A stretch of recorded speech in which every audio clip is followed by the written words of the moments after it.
Quantized greetings to you all. In today's video, we are going to be discussing shadows, magnification, and reflection.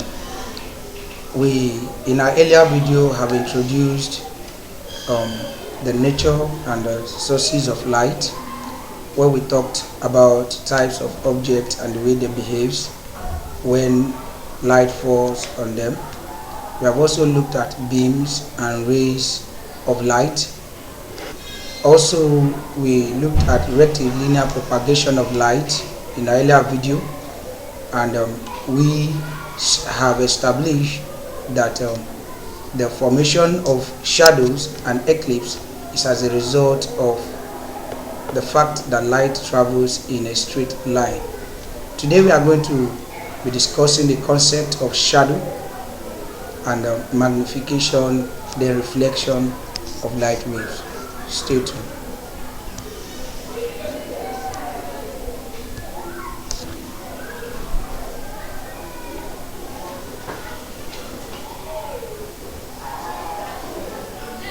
Okay guys, our topic for today is shadows, magnification and reflection. We'll start with shadows. Shadows are usually formed by opaque objects, and an opaque object is one which does not allow light to pass through it. A shadow is that area to which light cannot be reached because of the obstruction from an opaque object. Like I said in our last class, when an opaque object is placed blocking the passage of light, due to the fact that light travels in a rectilinear propagation, which means in a straight line, the light can't bend and go through another path. It falls on that object, thereby making the object cast a shadow, since it is an opaque object that doesn't allow light to pass through it.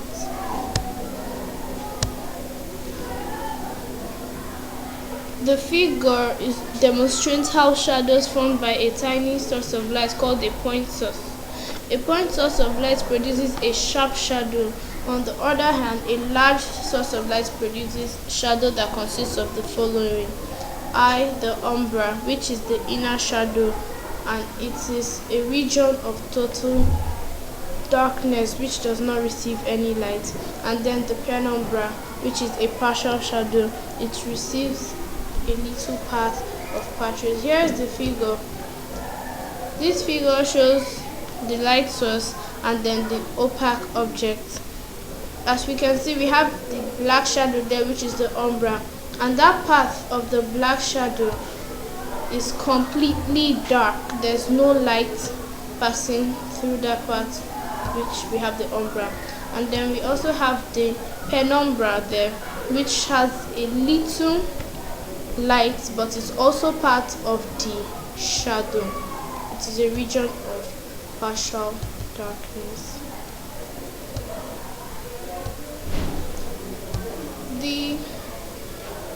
Then we have eclipse.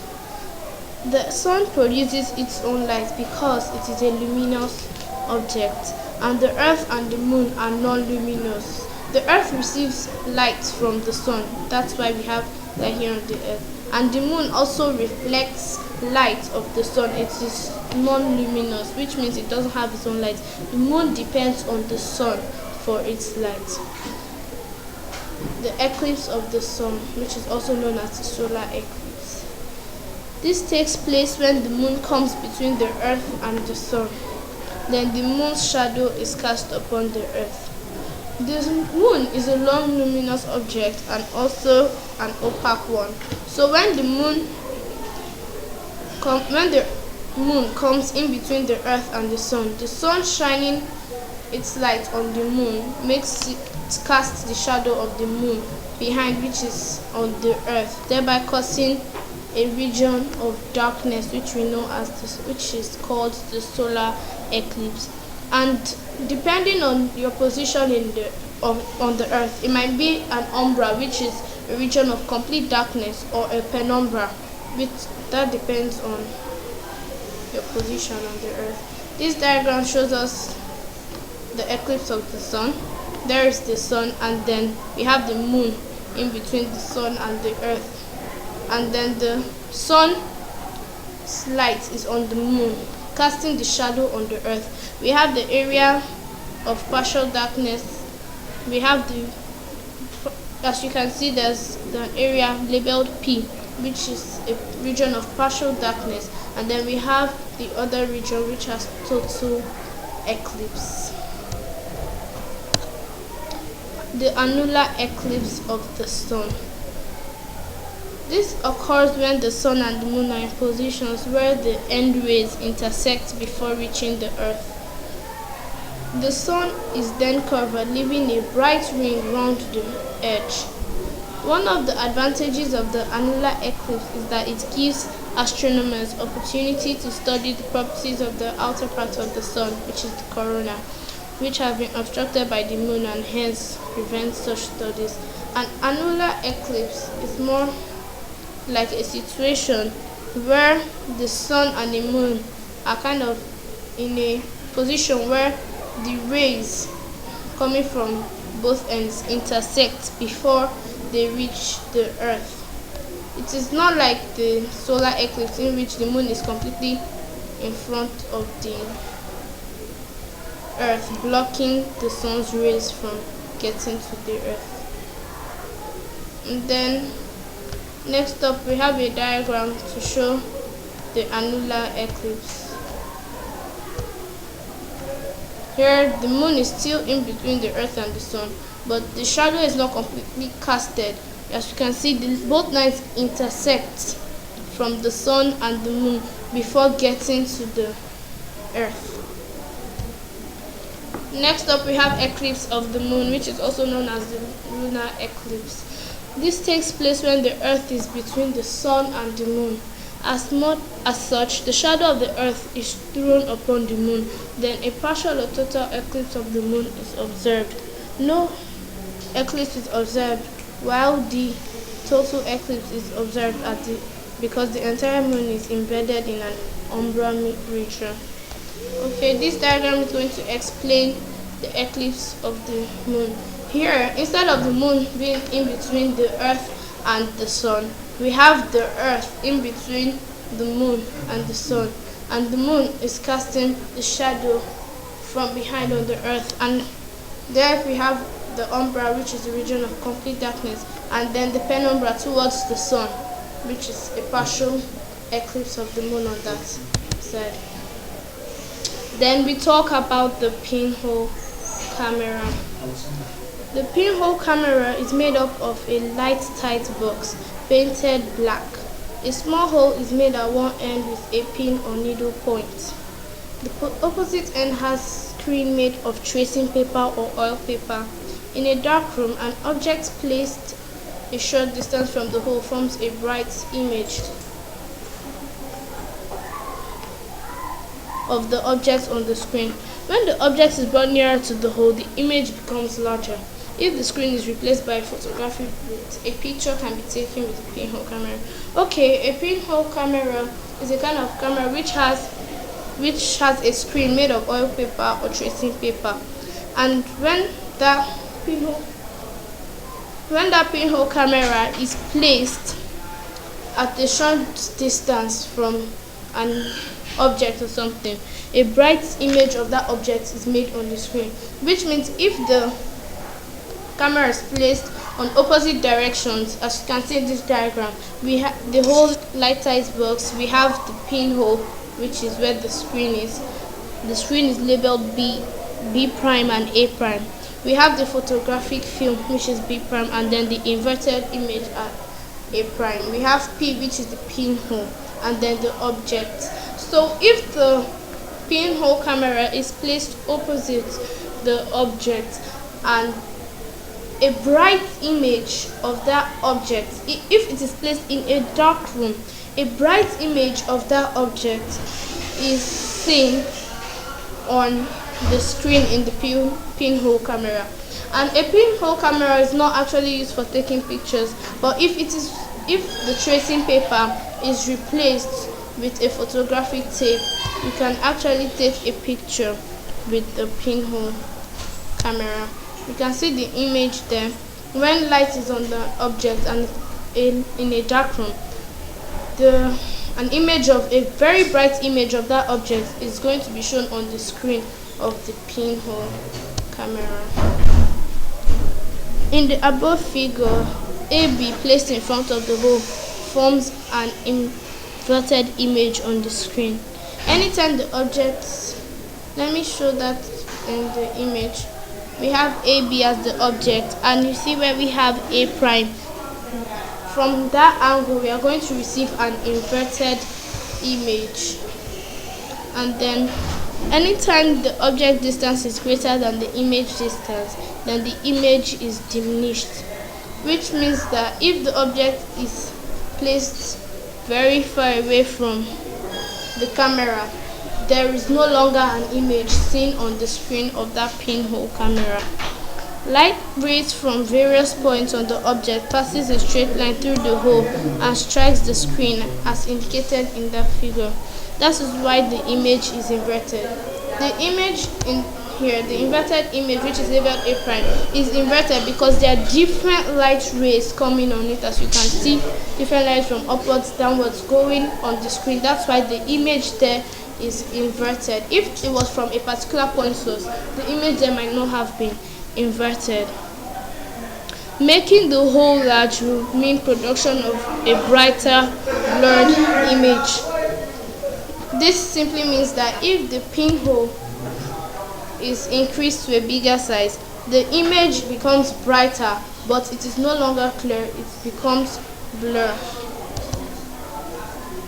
A large hole may be taken as a series of pinholes, each capable of producing its own image. The images so produced overlap and observe a single blurred image. If we have multiple pinholes on a particular pinhole camera, we have images, but these images are no longer clear. They become blurred. They become a single image, and that image is blurred.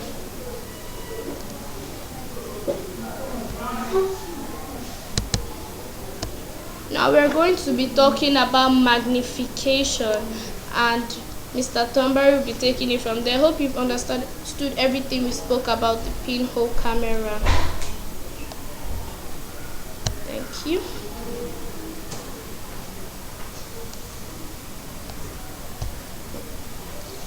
Okay, that was a good one. We are going to continue from magnification. Now this part is going to be drawn from the diagram we have on the screen of the pinhole camera.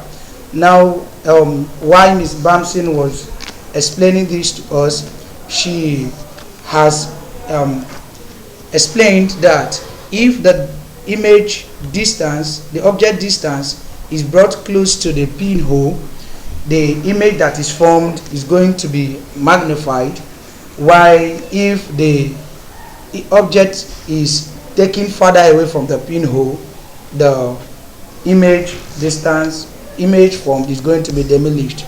That means at a point, an image will not be seen depending on the position of the object. So we have what we call magnification.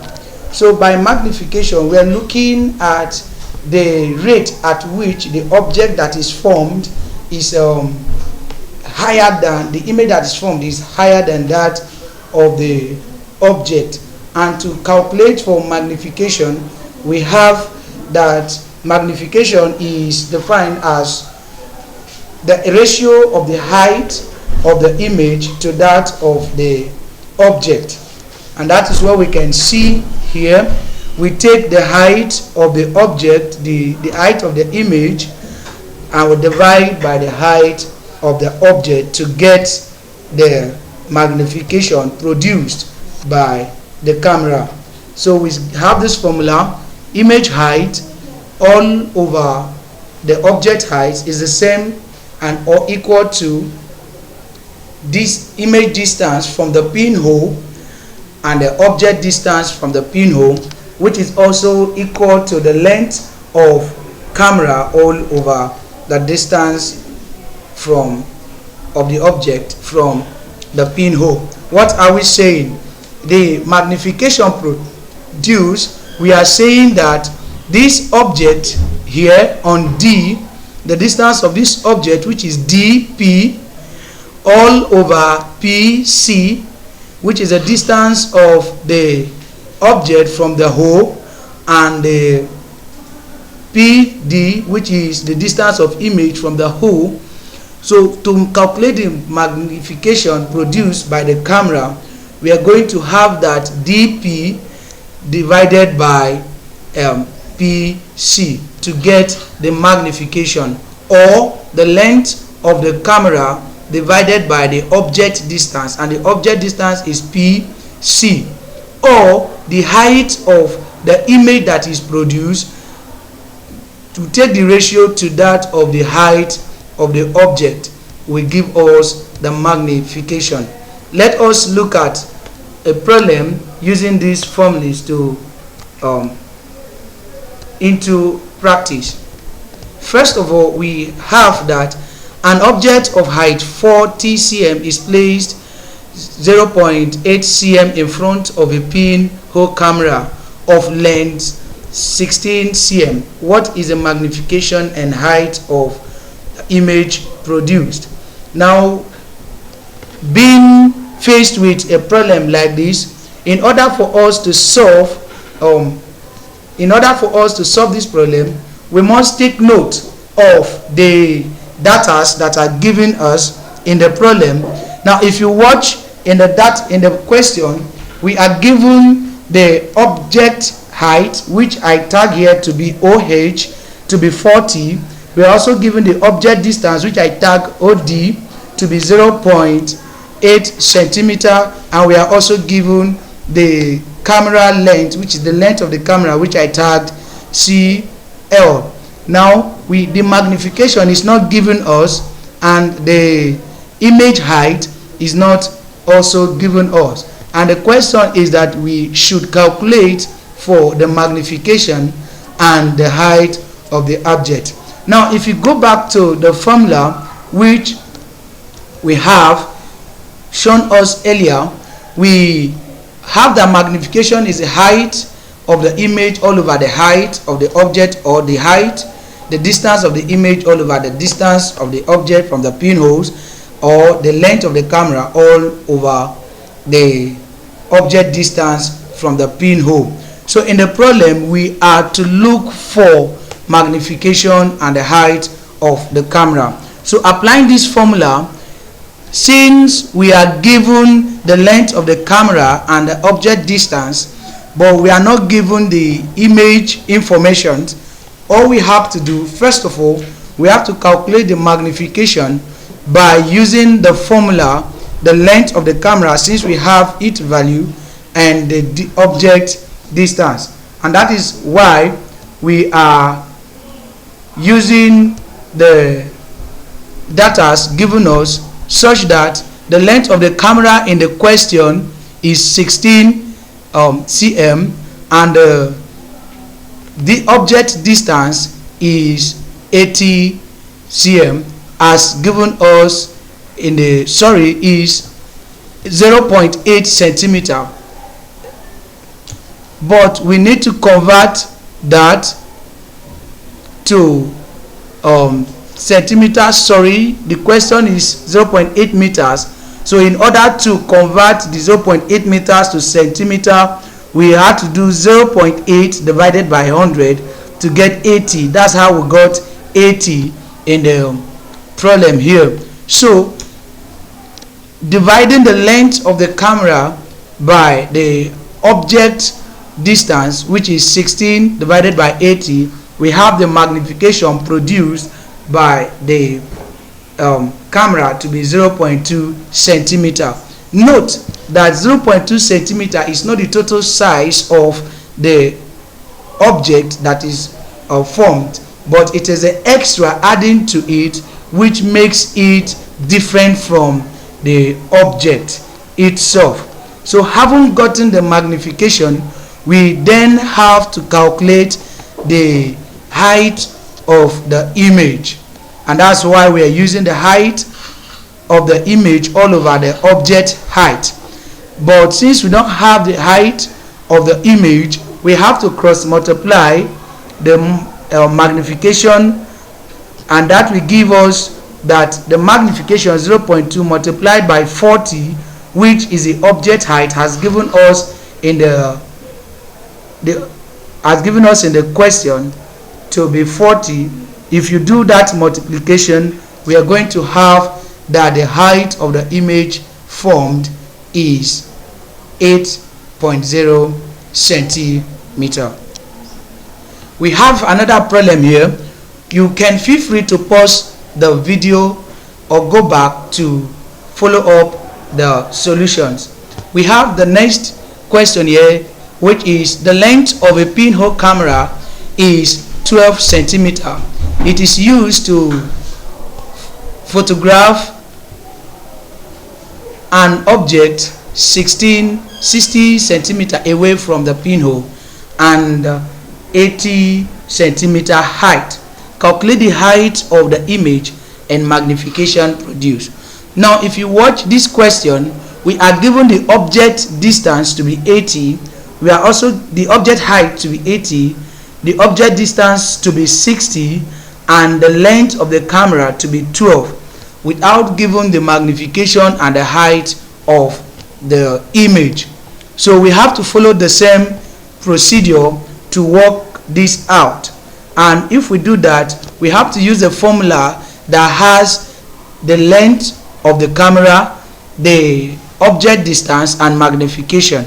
So since we are looking for magnification and we are given the length of the camera and object distance, we have to, from the formula, substitute the values for the length of the camera and that of the object distance, and that's giving us from the question to be 12 over 60. And we notice that the object or the magnification produced by the camera is 0.2 centimeter. Also, having gotten the magnification produced by the camera, then let us calculate the image height as required in the question. The image height can now be calculated using the formula magnification equal to image height all over the object height. Since we have the magnification and the object height, but we don't have the image height, we cross multiply this problem, this equation here, and that will give us that our image height, which I tag to be IH, is going to be equal to the magnification produced, which we calculated earlier, and the object height, which is given us in the question as 40. Doing that multiplication, we are going to have that our image height is equal to 16 centimeter. So at this point, we will talk about reflection of light from plane surfaces. Now, I want us to note that whenever a light strikes a surface, three things happen. The surface has a tendency of absorbing some particles of the light or some fractions of the light. The object also transmits some part of the light, and the object also reflects some parts of the light. Now, when we talk about reflection, the time whereby a large portion of the light that is incident on a material is being bounced back, we say that that material is reflective, and the ray coming bounced back is known as the reflected ray, while the rays that is incident on the material is known as the incident ray. So with this, we can look at what we have, that, and take note that whenever a light strikes a surface, it absorbs, transmits, or reflects. And the light incident on the material is the incident ray. The one that is bounced back is the reflected ray. Now, we are able to see ourselves in the mirror because our face is reflective. The light that is incident on our body is being reflected back to the surface of the mirror, and because the mirror is also reflective, the mirror now transmits the light or reflect the light back straight into our eyes, and the light passes through the iris in our eyes, which serves as the aperture and then forms an image also in the retina, which serves as the screen. So what are the types of reflection? Now, reflection can be classified depending on the nature of material the light falls on. If a light rays falls on a smooth surface, example say the mirror, we observe what we call a regular reflection. But when a light falls on a rough surface, we observe what we call a diffused or irregular reflection, and that will not take us to look at the types of reflection to be regular reflection and irregular reflection.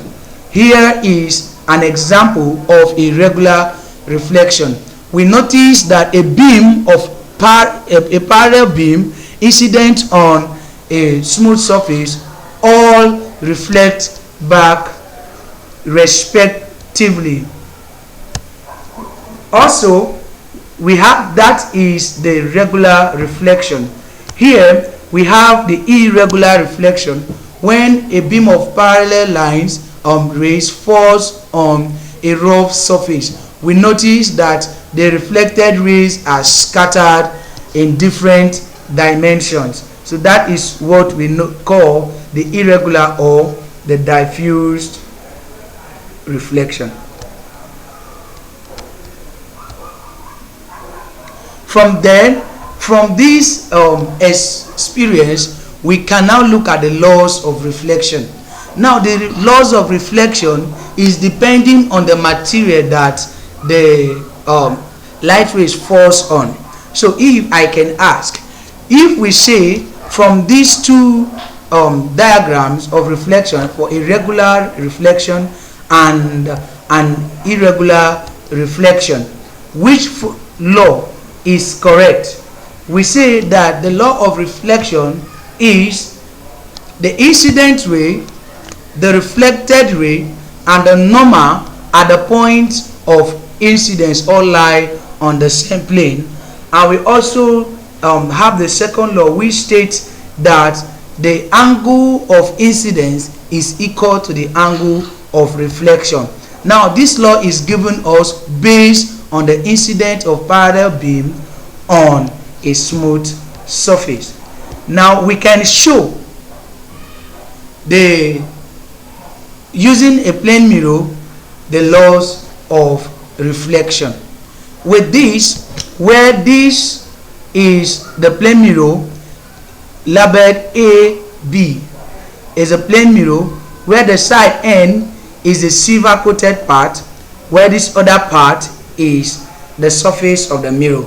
Now, from this diagram, you see the incident ray striking the surface of the mirror, and you see dotted lines, line NO, which are indication lines. Then we have the incident angle to be the angle that is in between the incident ray and the normal line NO, while the reflected ray is the ray moving out from the surface of the mirror, and the reflected angle is taken to be the angle between the reflected ray and the normal. If we have a plain sheet of paper, we bring a plane mirror. In the plane mirror, we take the outline of the plane mirror on a paper, then draw a line which will indicate an incident ray on it. Then we look for the image of we pin a pin on the incident ray, we are going to notice that an image of the pin will be seen in the other side. Now if we use another set of pins to locate the image formed in the mirror, we are going to have the reflected ray. If we draw the lines together, we will see and measure the angles. We will notice that the angle of incidence is equal to the angle of reflection. We can also do that using a ray box, such that the line that is produced as the incident ray, if we project or pass rays of light through it, we are going to notice that we have reflected ray. And if we take the measurement of the angle, we'll have that the angle of incidence is equal to the angle of reflection. This is a demonstration. We can use this diagram to demonstrate that, where the line P and Q are two pins that are placed on a straight line, say the incident line, on the surface of the mirror. We trace the image of the pins, pin P and Q, using other pins, arrow and S. We are going to have this, and on doing that, we have that the angle of incidence is equal to the angle of reflection.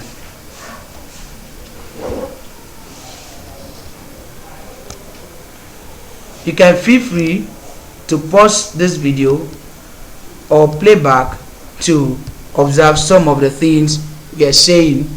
For example, this is a plane mirror we use in the lab. We have this, where this is a mirror. In order for it to stand, we use a wood, fix it at the back, so this can be able to stand on its own. So when you do this, place it on a white paper and draw the outline. You can follow the procedure in the previous slides to carry out the experiment.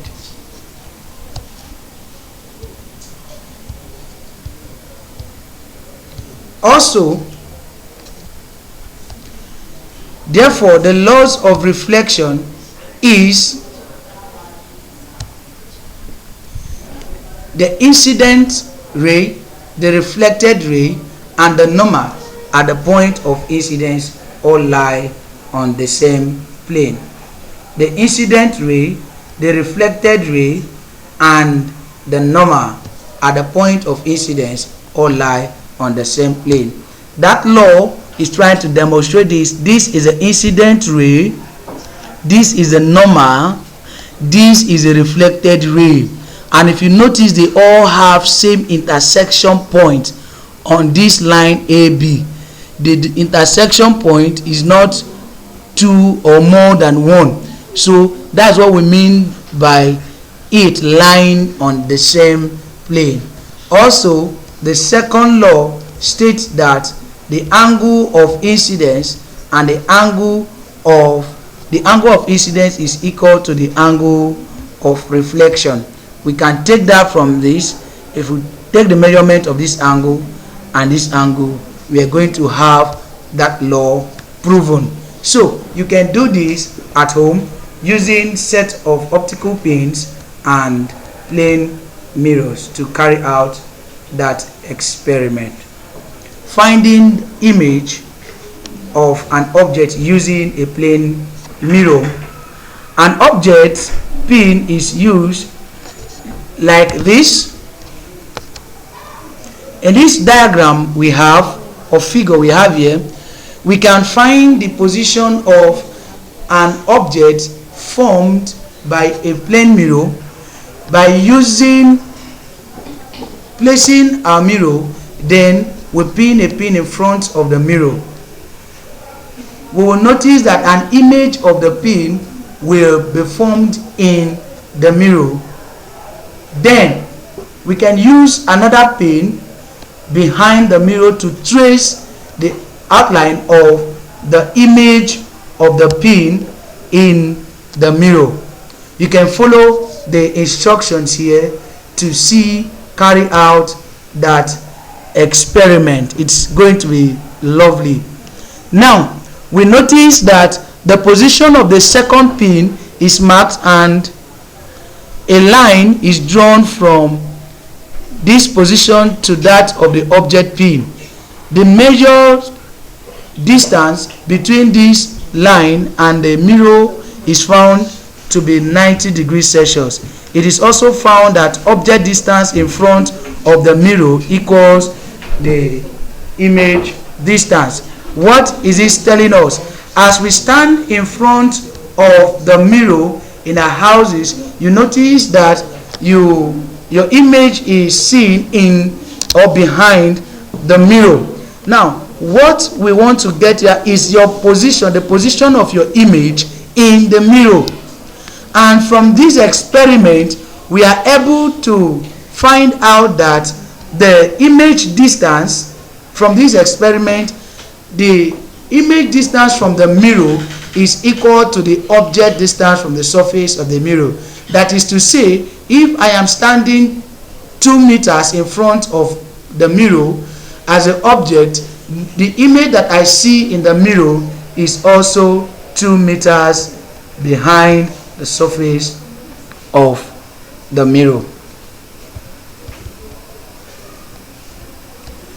That will lead us to what we call literal inversion. By literal inversion, we are trying to look at the nature of materials in a plane mirror.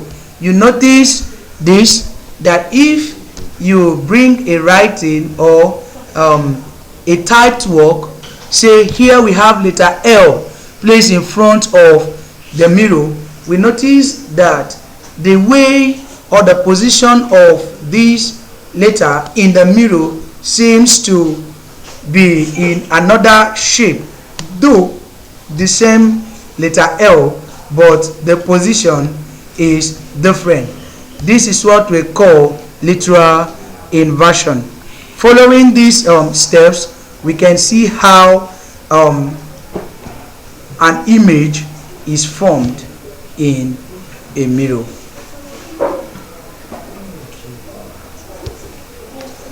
Okay? A real image is one which is formed in the screen. A real image is one which is formed in the screen, and a visual image is one which cannot be formed in the screen. Looking at this diagram, we have this candle stick here, and we have rays of light incidenting on this mirror. We also have that these rays of light are being reflected. Now if we take the indication, if we draw indication line, we notice that we have another position here behind the mirror which indicates the image position in the mirror. Now what we are trying to say here is that this image cannot be produced in the mirror. That is what we call the visual image, while the image of this can be produced in the mirror. That's how we come about visual image and real image. The image in a plane mirror has the following characteristics. We have the following characteristics of a mirror, of an image that is formed in a mirror.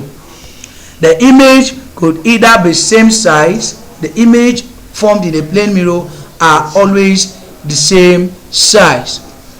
Also, the image formed in the mirror, the position of such image is the same with that of the object. That is to say, if I'm standing 2 meters in front of the mirror, the image that is formed is also formed 2 meters behind surface of the mirror. The next characteristics is what we call literal inversion, which this can be practicalized even using your right hand. If you wave your right hand in front of a mirror, it seems to be the left hand that is being waved, and that is what we call literal inversion. This is another characteristics of the image that is formed in the plane mirror. Just like I earlier said, using this diagram, we can also see that the image that is formed could be visual or it could be upright. Could be visual or real. Okay? It is very important to note that for image formed by mirrors, by plane mirror, two most important incident rays must be considered as shown in this diagram. One of the mirror falling perpendicular to the mirror must pass undeviated, and one incident at an angle reflected. The reflected ray, when produced, must meet the one passing parallel, and that is where the image is formed. As shown here, we see that the image formed behind the mirror. Thank you for following us up to this moment. In our next video, we are going to be introducing us to lenses, curved mirrors, which will be looking at convex mirror and concave mirror, also convex lens and concave lens. We will talk about the characteristics of these images formed, of these mirrors, images formed by these mirrors. And believe me, subscribe to this channel so you can get notified whenever we have new uploads. So you can get whenever we have new uploads.